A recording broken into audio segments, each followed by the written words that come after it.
Est-ce ici que commence la prochaine guerre? Pas à Kiev, pas à Kharkiv, mais à Narva, une petite ville estonienne à seulement 210 km de Tallinn et à seulement 160 km de Saint-Pétersbourg.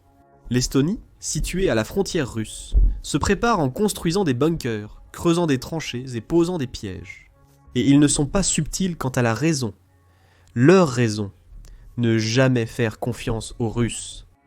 L'Estonie croit que la Russie veut Narva, et elle se prépare maintenant à un combat contre le président russe Vladimir Poutine.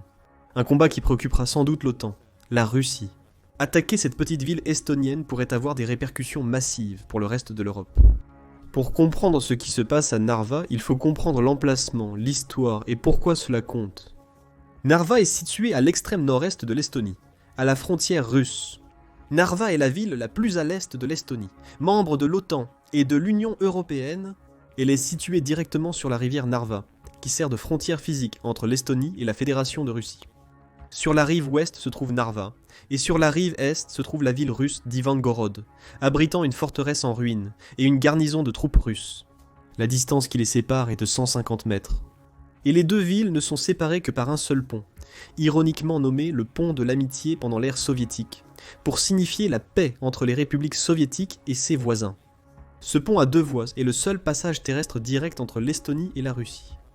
L'Estonie appelle Narva sa ligne de front, et pour de bonnes raisons. Si la Russie envahissait l'Estonie, Narva serait parmi les premières villes touchées par les combats. C'est pourquoi l'Estonie ne perd pas de temps, elle se prépare dès maintenant. L'Estonie prévoit de construire environ 600 bunkers militaires au cours des 2 prochaines années, le long de sa frontière de 183 miles avec la Russie. Cela comprend des dizaines d'abris renforcés à Narva même et dans ses environs. L'objectif est de rendre le franchissement de cette ligne aussi difficile et coûteux que possible pour la Russie. Les bunkers ne sont que le début. L'Estonie a activé des zones frontalières de préparation à la défense pour permettre un déploiement rapide des forces militaires. Des tranchées sont creusées, des pièges à chars posés et des tours d'observation érigées le long des lignes d'arbres. La motivation sous-jacente est la crainte que les tactiques employées en Ukraine puissent être réutilisées ici par la suite. Narva n'est pas une ville ordinaire. Avec 96% de russophones, elle est une cible potentielle. La Russie a une longue histoire d'utilisation de la protection ethnique comme prétexte à l'action militaire.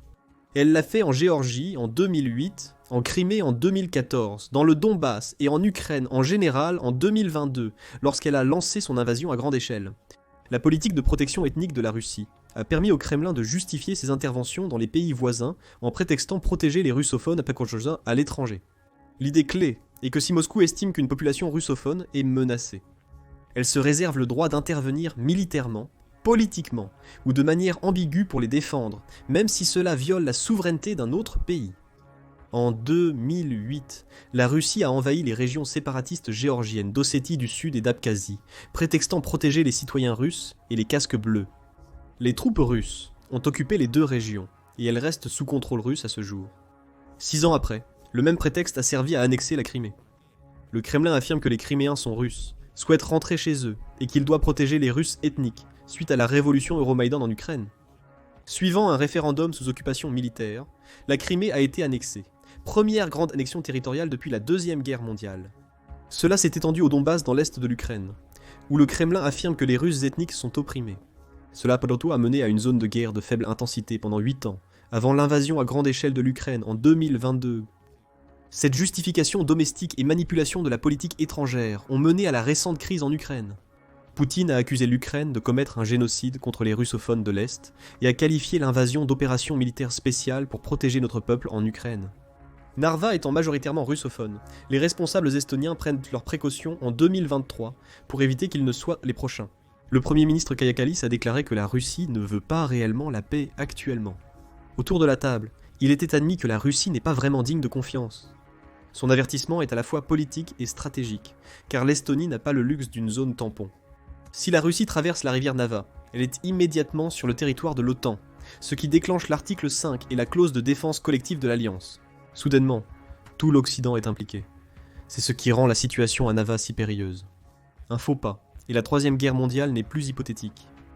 Alors, que fait exactement l'Estonie pour se préparer ? Parlons du camp Rito, situé à seulement 12 miles au sud-est de Nava.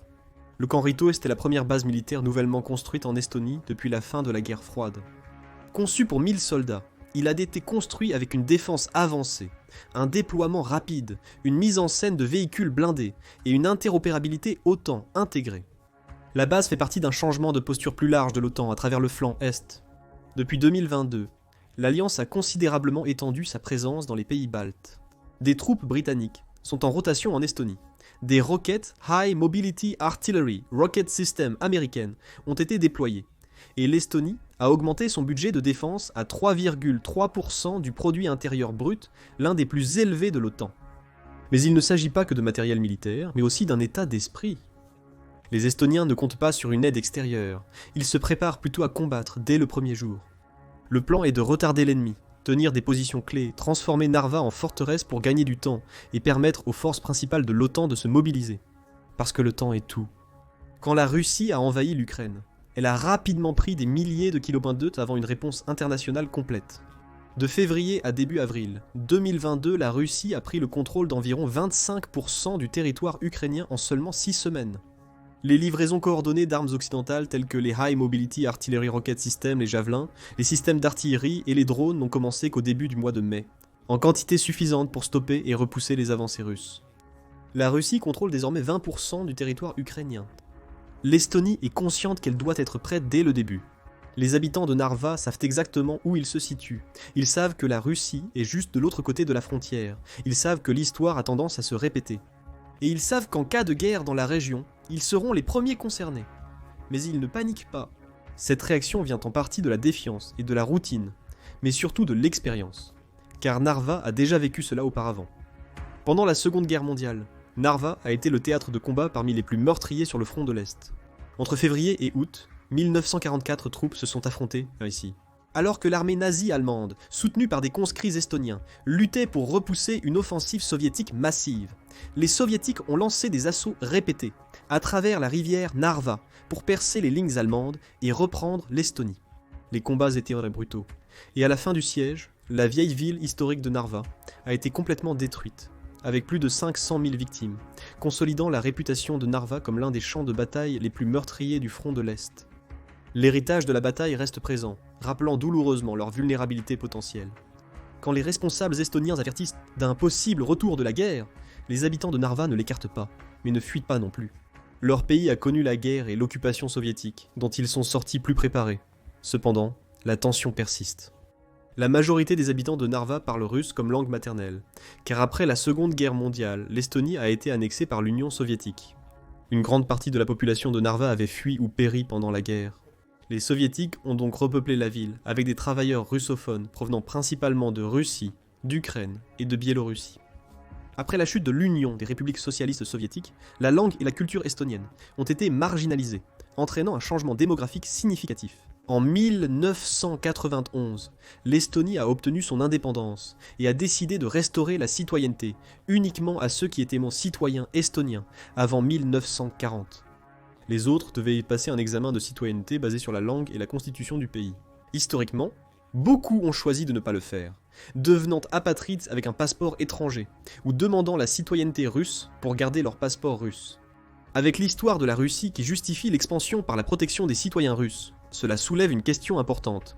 Les russophones de Narva soutiendraient-ils l'Estonie en cas de guerre, ou Moscou essaierait-elle de les détourner ? L'Estonie ne prend pas de risques. En 2022, elle a adopté de nouvelles lois, exigeant que les tests de citoyenneté soient passés en estonien, et non en russe. Et elle vise à éliminer progressivement le russe comme langue dans les écoles, et prévoit une éducation uniquement en estonien, d'ici 2030. Elle a également sévi contre les médias liés au Kremlin, et a retiré des dizaines de monuments soviétiques à travers le pays, y compris le controversé mémorial du char T-34. À Narva, ce geste a été condamné par Moscou, et qualifié de russophobie par les médias d'État russes. Mais l'Estonie a jugé cela nécessaire et a insisté sur le fait qu'une ligne devait être tracée, et Narva était l'endroit pour le faire. Voici ce qui se passe déjà. La Russie n'attend pas les chars et les soldats. Elle était déjà active et dans l'ombre. Selon le service de sécurité intérieure de l'Estonie, CAPO, les opérations de renseignement russes en Estonie ont augmenté. Depuis 2020, les cyberattaques, les campagnes de désinformation et la propagande ciblée se sont toutes intensifiées.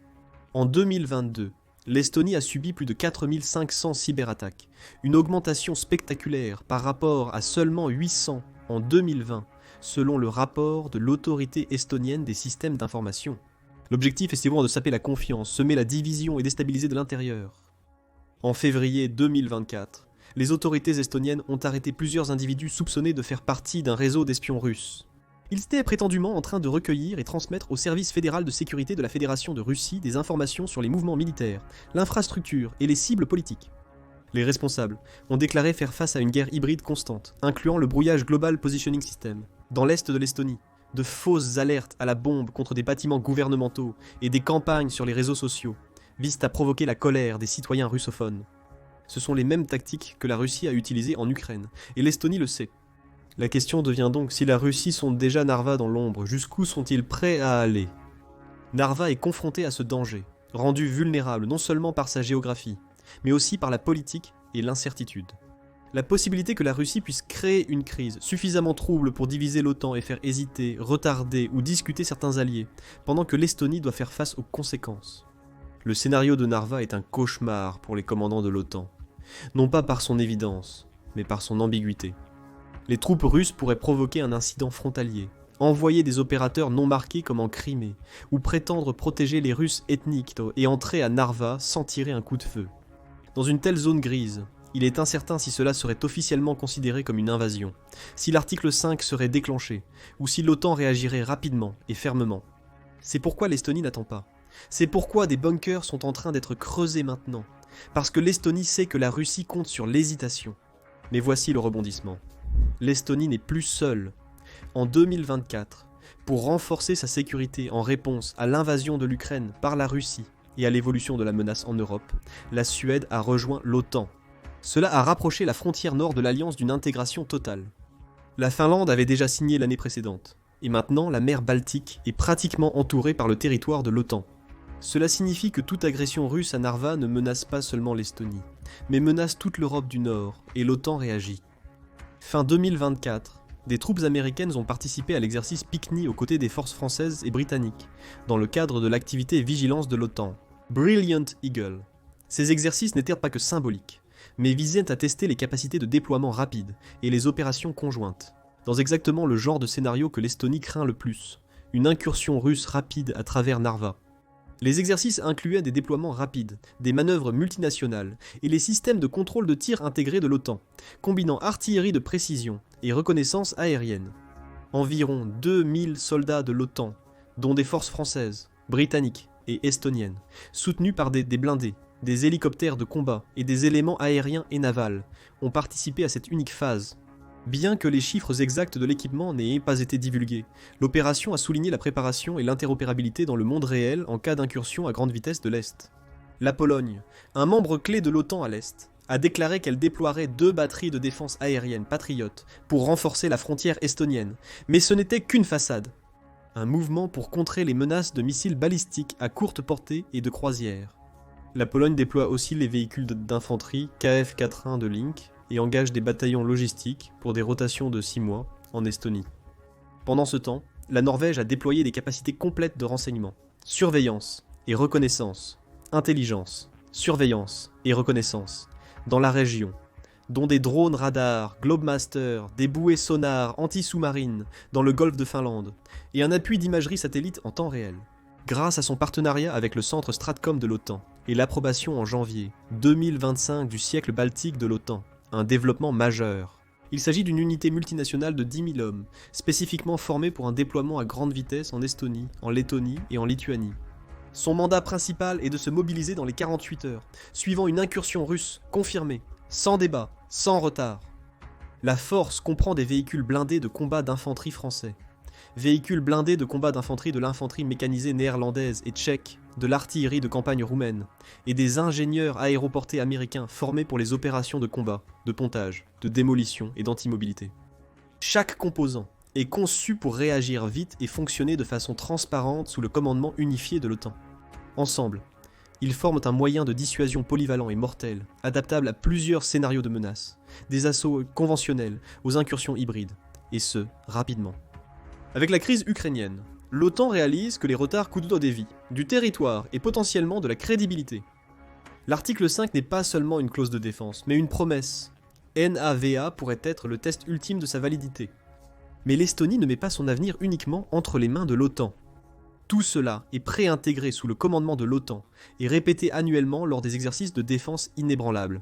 Il représente l'un des cadres de réponse rapide les plus avancés jamais construits sur le flanc est de l'OTAN. L'Alliance comprend maintenant ce que l'Estonie sait depuis des années. Si la guerre commence à Narva, la réponse ne prendra pas des semaines, ni même des jours, mais seulement des heures. Tout est donc préparé à l'avance. Les routes sont renforcées, les munitions sont stockées dans des dépôts de l'OTAN prépositionnés de Tapa à Voru. Cette fois, l'OTAN prévoit d'être prête, pas réactive, et au cœur de ce plan se trouve Narva. En 2025, l'Estonie a annoncé une audacieuse initiative de défense pour augmenter sa force de réserve de 24 000 à 43 000 soldats d'ici 2028. C'est une hausse de près de 80% en seulement 3 ans. Une mobilisation massive pour un pays de seulement 1 300 000 d'habitants. Le plan ne se contente pas d'augmenter les chiffres, il modifie également la doctrine. Les réservistes estoniens ne sont pas formés pour des rôles cérémoniels ou pour le soutien à l'arrière. Ils s'entraînent au combat, à tenir la ligne, perturber les avancées ennemies et ralentir toute force d'invasion le temps que les unités de l'OTAN arrivent. Cet effort fait partie du plan de développement de la défense de l'Estonie 2030, qui vise à créer une force entièrement prête au combat composée d'unités actives, de gardes nationaux et d'équipes de soutien spécialisées intégrées dans toutes les régions du pays. En Estonie, tout homme de 18 ans est soumis à la conscription. Mais ce plan ajoute de nouveaux contrats de service prolongés, des cycles de formation de remise à niveau, et des exercices de réserve conjoints avec les partenaires de l'OTAN.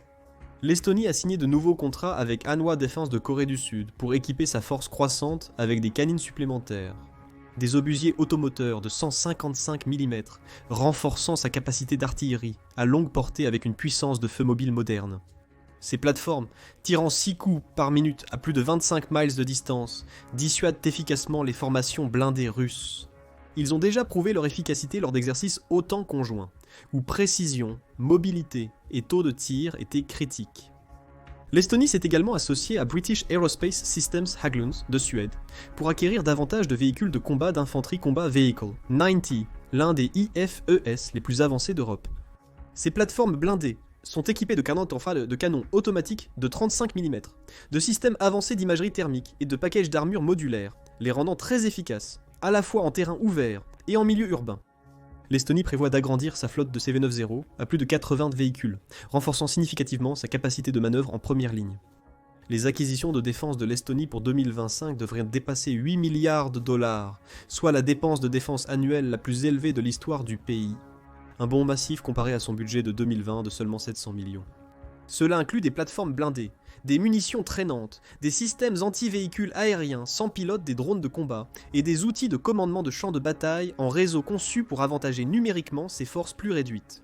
Mais ce qui distingue l'approche estonienne, c'est sa fusion de la défense militaire et civile, appelée défense totale.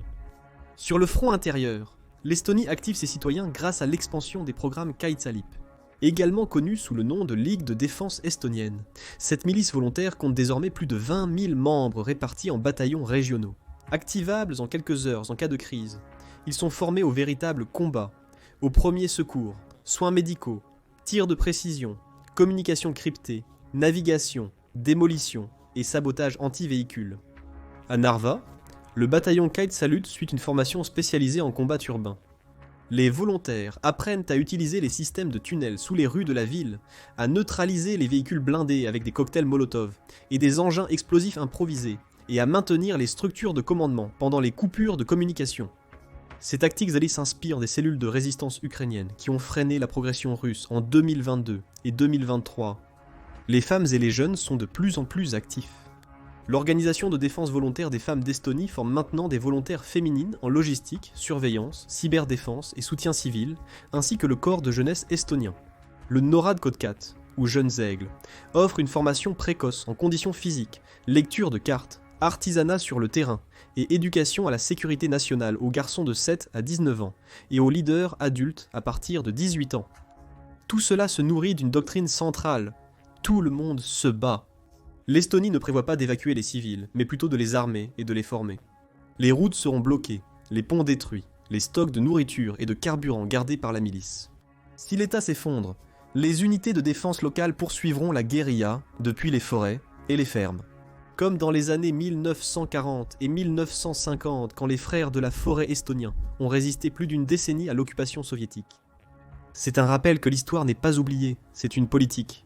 L'Estonie vise non seulement à retarder une invasion, mais aussi à en faire un véritable cauchemar pour l'envahisseur. La stratégie est de tenir assez longtemps pour que l'OTAN puisse riposter. Si la Russie envahit, chaque citoyen devient un combattant, chaque rue devient un point de strangulation, et chaque bâtiment devient une forteresse. L'Estonie se prépare pour la prochaine génération de guerre, avec le soutien de l'OTAN et du secteur privé. Elle investit massivement dans les drones, la guerre électronique, le brouillage et les réseaux de surveillance à intelligence artificielle pour suivre les mouvements ennemis à la frontière orientale. Et dans le cyberespace, l'Estonie renforce déjà également ses défenses. Le Centre d'excellence de la défense cybernétique coopérative de l'OTAN à Tallinn organise désormais des exercices de guerre cybernétique en temps réel avec les nations alliées. Le centre a développé des scénarios d'attaque russes simulés qui imitent exactement le type de logiciel malveillant, ciblant l'infrastructure utilisée lors des attaques de 2007 sur l'Estonie et au-delà. Parce que ce n'est plus une question de savoir si la Russie tente quelque chose à Narva, c'est quand et jusqu'où ils iront. Une chose est sûre, Narva n'est pas qu'une ville, c'est une ligne tracée dans le sable. Un test de la détermination de l'OTAN, un avertissement que l'Estonie ne sera pas prise au dépourvu. Que pensez-vous de la situation actuelle à Narva ? Cette petite ville pourrait-elle déclencher la prochaine grande guerre européenne ? Les défenses estoniennes et la résolution de l'OTAN peuvent-elles résister ? Partagez vos réflexions dans les commentaires ci-dessous et abonnez-vous à The Military Show Now. Découvrez l'importance insoupçonnée de la Lettonie, la Lituanie et l'Estonie, ou regardez plutôt cette autre vidéo.